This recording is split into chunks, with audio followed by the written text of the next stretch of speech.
एक दिन राजा दशरथ अपने मंत्रियों के साथ कुछ बातचीत करने में व्यस्त थे कि एक द्वारपाल ने आकर बताया, महाराज, महर्षि विश्वामित्र आपसे मिलना चाहते हैं। यह सुनकर राजा दशरथ स्वयं उन्हें लेने के लिए गए। राजा दशरथ महर्षि विश्वामित्र का स्वागत सत्कार कर उन्हें अंदर ले आए।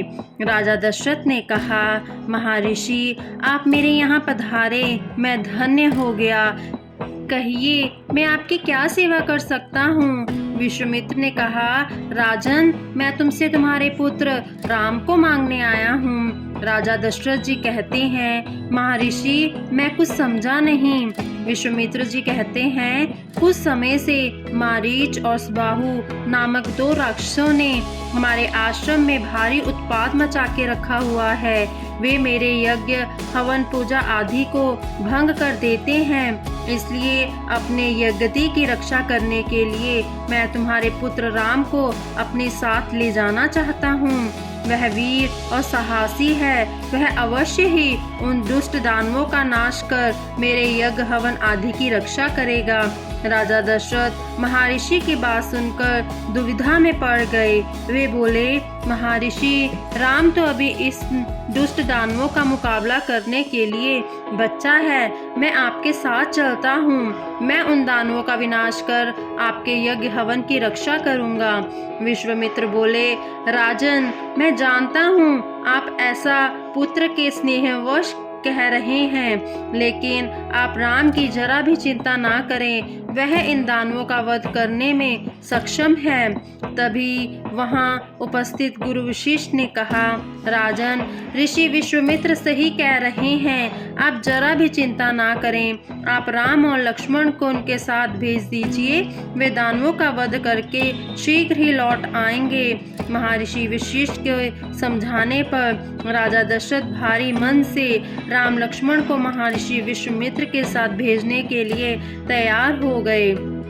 उन्होंने राम लक्ष्मण को बुलाकर उन्हें महर्षि विश्वामित्र के साथ दंडक वन जाने को कहा। माता पिता व गुरु से आज्ञा लेकर राम लक्ष्मण महर्षि विश्वामित्र के साथ दंडक वन में प्रवेश कर गए। दंडक वन में जंगली जानवरों की आवाजें गूंज रही थी। महर्षि विश्वामित्र ने राम लक्ष्मण को सचेत करते हुए कहा, तुम लोगों को सावधान रहने की आवश्यकता है। यह क्षेत्र दुष्ट राक्षसी ताड़का का घर है। वह जंगल की प्रत्येक गतिविधि पर नजर रखती है और निर्दोष जीवों पर हमला कर उन्हें मार डालती है। उसमें हजारों हाथियों के बराबर शक्ति है।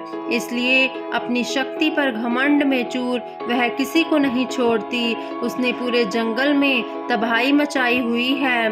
सभी आश्रमवासी उसके अंतक से दुखी व भयभीत हैं। तुम्हें उसका वध करना ही होगा। यह सुनकर राम मंद मंद मुस्कुरा दिए। उन्होंने अपनी धनुष की डोरी खींची, जिससे जोरदार आवाज हुई।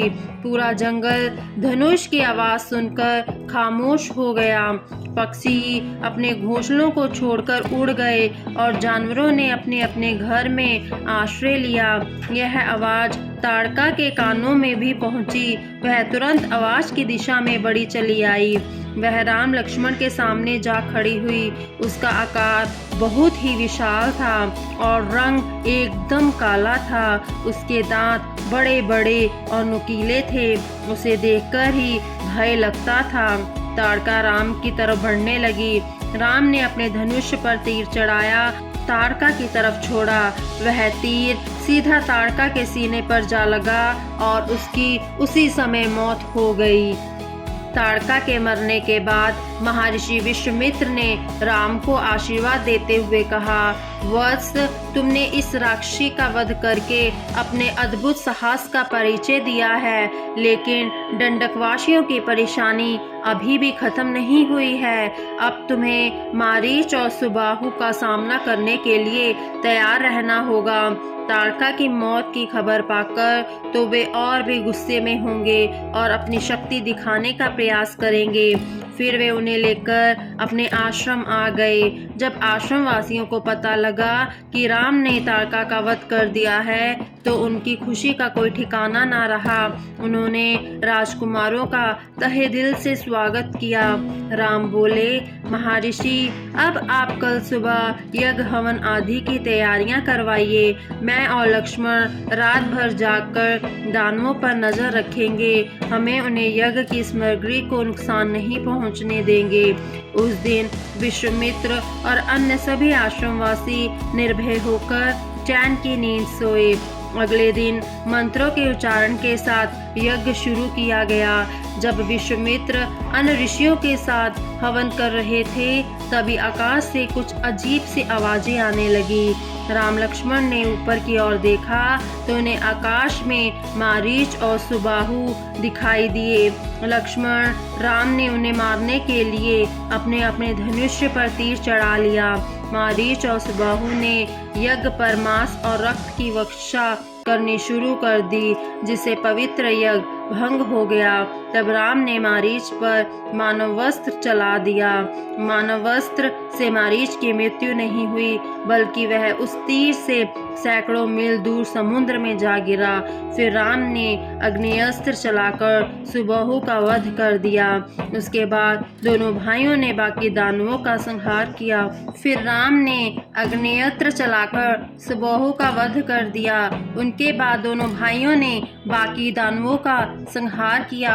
दोनों राजकुमारों की वीरता देखकर महर्षि विश्वामित्र व अन्य ऋषियों ने उन्हें आशीर्वाद दिया।